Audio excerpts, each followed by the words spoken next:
YouTube, how's it going? The Goat House is back with another NFL offseason plan video. This one for the Buffalo Bills, who I actually think are in one of the best offseason situations, so I can't wait to cover what I have in store for the Bills here. Doing this for every single NFL team. I play GM, make cuts, try to fix the cap situation if it needs fixing. Not really in the Bills' case, but it could help here. Re-sign some players, make some major signings for free agency, and then do a 7-round mock draft. So full offseason plan here for each and every NFL team. 2 channels, full NFL coverage. Our newer channel, the Goat House Plus.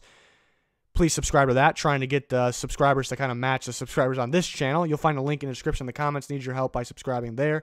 And then our Twitter, Instagram, daily posts, always talking football, usually instantly answer any questions, legitimate questions on Twitter.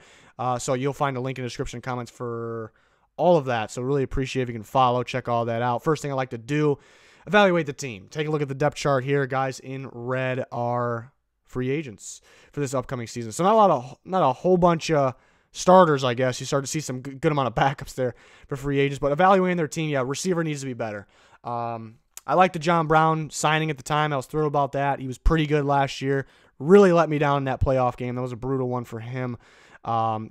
Mainly what you have here are some decent rotation guys, in my opinion. You know, Cole Beasley comes up clutch sometimes. You can't be afraid to get better. You need to get better in this spot here, these spots at the receiver position. And then you look at the offensive line, huge step up. I don't know if you guys, any of you that were with us last year, I was raving about the Quinton Spain signing, and it was a weird one to rave about. Nobody really knew about Quinton Spain. He was kind of under the radar. Nobody really wanted him. I loved the way he played on the Tennessee Titans. I was confused why no one else was signing him. The Bills got him. He was lights out. So that's a priority up there to re-sign him. Cody Ford had a well inside a first-round grade on him. They stole him. That was great.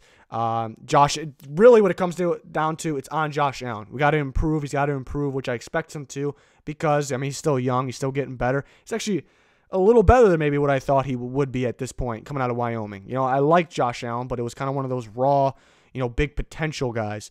Love the Dawson Knox pick. They had a really good draft last year. Love that pick. Could use another guy, but they do have some other young guys there. They need a pairing with Devin Singletary. Need that 1-2 punch. Then looking at the defense, I mean, this was a very good defense. I don't, to me, in my opinion, there was no elite defense last year. That's my opinion. I don't want to call any defense last year elite. There was some very good ones. The Bills were one of those very good ones. What's the most important thing on defense? What is the thing that can make the rest of your defense that much better is pass rush, and that's kind of where the Bills were lacking. It wasn't bad, obviously, but that's kind of where they were lacking. So that's actually very impressive to me that they were that good without, with that being their weak spot. So they could upgrade that. The rest of the defense I like. Alexander retires, but Voshon Joseph, that was a sneaky draft pick last year. Watch out for him stepping up. That guy's an athlete. And maybe they can use another corner. They're pretty limited on corners, but I like this defense. I think you get where I'm going with that. I like the defense.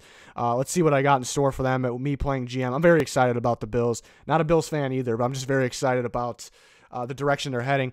$82 million, after the guarantees and the bonuses all roll out before free agency. $82 million, that's what they'll have. It's a lot of money.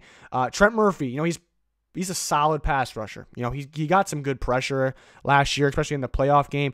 Just really couldn't actually get the sack. Maybe missing a little athleticism. You can't. I bring this up all the time. I've been bringing it up for years. You can't be afraid to get better. Let's go get better in a spot we need to get better. $8 million you can save. That'll help us. That'll definitely help bump it up to 92. It's a safe cap. It's a very safe cap space there to go out and spend and make this team into a contender. So I actually cut Trent Murphy. It's kind of tough to let him go, but to me, it's a no-brainer. To me, it's really a no-brainer. Then Lee Smith, you really have no more use for him. Saving $2 million is a good amount. So we're going to bump this up to 92.3, give or take, million. That's a lot of cap room, a lot of cap room. And then we're going to re-sign some players. Like I said, Quinton Spain is a priority, big-time guard for them. Keep that offensive line together. Jordan Phillips had a very productive year. I don't think it'll be that expensive. People look at his production. I don't think it's going to be, it's one really solid year. I think they'll bring him back. I don't think it'll be too expensive. And then 2 guys that are exclusive rights free agents. So basically, to kind of get to the, cut to the chase here, is that these guys will be back, but I would prefer Levi Wallace, that they kind of just extend him, get him long term. It actually might be cheaper to do it now than it is in the future. Maybe he wants to wait for that, and then Robert Foster could be a solid rotation guy. I didn't get to see, as much last year than the year before, obviously, but a solid rotation receiver there, a little bit of, I guess, length on the outside, a little bit of sideline action from the receivers there. So, you're not spending, there's some decent guys you got to get back here, but you're not spending all that much really at all. You're really not. So then we go into free agency. Where are we going to add the major additions here? I'm going big on the defensive end here. I'm doubling up at the top. I love the fits of these two guys, Yannick Ngakoue and Everson Griffin. I'm going for both of them. Ngakoue is going to be a little more expensive. I know at this point you do have Jerry Hughes. Jerry Hughes is aging. I would consider even cutting him, but you would actually gain or lose, you should say, but have dead cap. And Jerry Hughes is solid, very solid in 2018. But you get better here. This pass rush goes from kind of your weaker spot of your defense to being very, very good and making you an elite defense here. And Ngakoue would be a long-term deal. Everson Griffin might be the 1 or 2 year deal. I just really love the fit for these guys in this defense.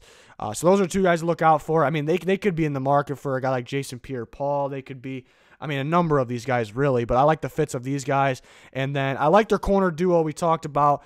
Tre'Davious White, All-Pro, and then Levi Wallace, who's been fantastic for them, but not a lot of depth. But really, we saw, and then you have Taryn Johnson, who's in the slot. I like him as well. Another young body in the slot there, has played pretty well for them, and I think a veteran would be good in there, because even though Levi Wallace was kind of known as that other outside corner for them, he kind of split time with Kevin Johnson, who might have played solid for the Bills, but not the must-get-back guy.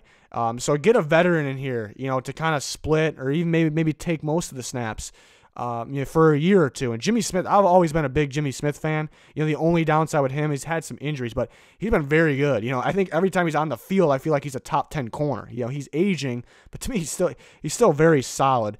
So that's kind of, while you continue to groom a guy like Levi Wallace, I think that's much needed there. 1 or 2 year deal for him, possibly 1. So I think your defense a lot better at this point. Could be an elite defense. Then you go into the draft. Like I said, you need receivers. So why didn't I give any and there's going to be more signings than this. These are just the 3 major signings I like I do for every single team. But why didn't you sign any receivers if you said receiver was a big need?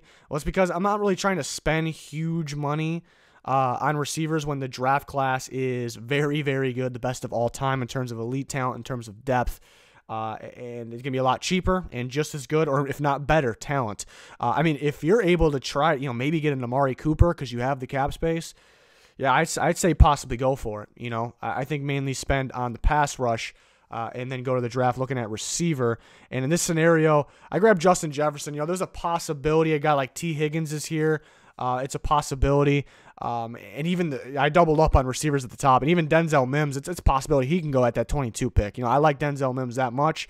Some of these receivers, they may go earlier than you think. They may go later than you think. It's absolutely wild. But Justin Jefferson just knows how to get open. He's very good at, really mainly getting open and just making those plays in the red zone as well, finding the end zone. Very good after the catch. It's a safe receiver. It's a guy that's going to get open. He's going to make plays. And that's good for Josh Allen too. And then Denzel Mims, I love. I'm right there. If he goes in the late first, I'm all for it, because Denzel Mims reminds me of Michael Thomas a little bit. That my favorite thing. There's a lot to like about him. My favorite thing about him is what I'm calling, a hand check. Right at the end, right when the ball is about to be delivered, he just gains this extra separation from the corner with this quick little hand check that may look like offensive pass interference to some, but it will never get called. And speaking of, we talked about the LSU receiver, Justin Jefferson. Jamar Chase is elite in that category too, who will be an elite player in next year's draft class. But Denzel Mims will catch the ball. He'll go up to catch the ball, and he'll create that elite last-second separation. So your receivers are looking real good right now with these two guys at the top. And then Bradley and Ney, who I don't think will be there at 86, but it's a possibility. In this simulation, he was. Add another edge guy. I know that you got 4 big-time edge guys. Jerry Hughes probably only around for 1 more year. Everson Griffin, I love the fit here, but maybe 1 or 2 more years. He possibly could be back with the Vikings as well. And Bradley Anae is a very productive guy. You look at him, you don't expect this much production just by looking at him. He's kind of one of those guys, but very good with his hands, very good technique. He gets to the quarterback. So, it's really the last pieces you need in defense in terms of big-time players there. And then adding another corner because you're really lacking on depth. Detroit Pride is kind of the upside guy, a lot of upside, freakish athlete, just getting the techniques down still, but a freakish athlete there that could be big time for them in the future. And then, getting another interior offensive line, could use some depth here. John Simpson from Clemson there.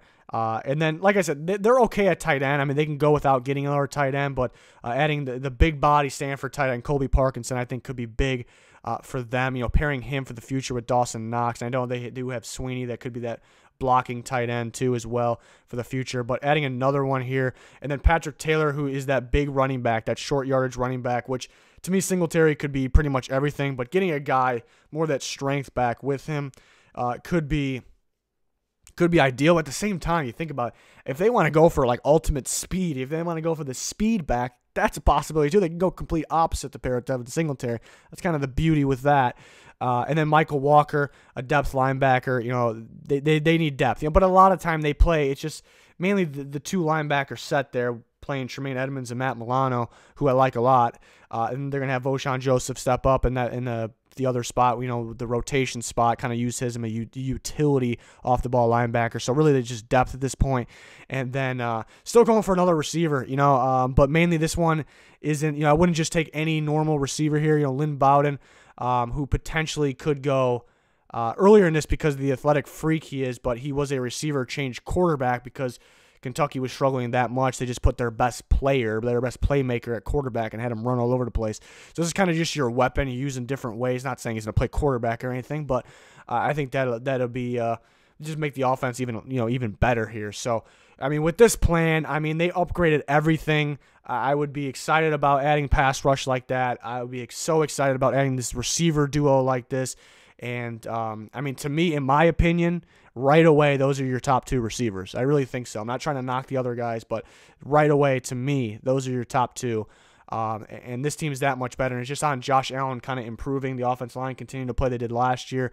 And this team could really take that next step. And it's a team I'm really excited for going forward. They put themselves in a great situation with the cap space, how they spend their money, how they give out the contracts, and the young talent that they're drafting. A lot of upside from this team going forward. And this team has some real good potential here to do something good quickly, pretty soon here. So we'll see what they do. I'm really hoping they execute this offseason. They have it in place. Look at the Colts last year. People were disappointed that they didn't spend when they had a bunch of money. Last year, looking at where the Colts had needs, I understand. I think they did a smart move. Not overspending on decent guys, but this free agency class, this draft class, with the Bills cap space, the Bills needs, you go spend, you go get better, you go take that next step. So I hope they don't disappoint me here. And I don't think they need to do this exact plan. It's kind of just an idea of it. There's multiple ways they can do this, and I'm going to like it, and it's going to be a good thing. So hopefully they do that. Very excited about this team.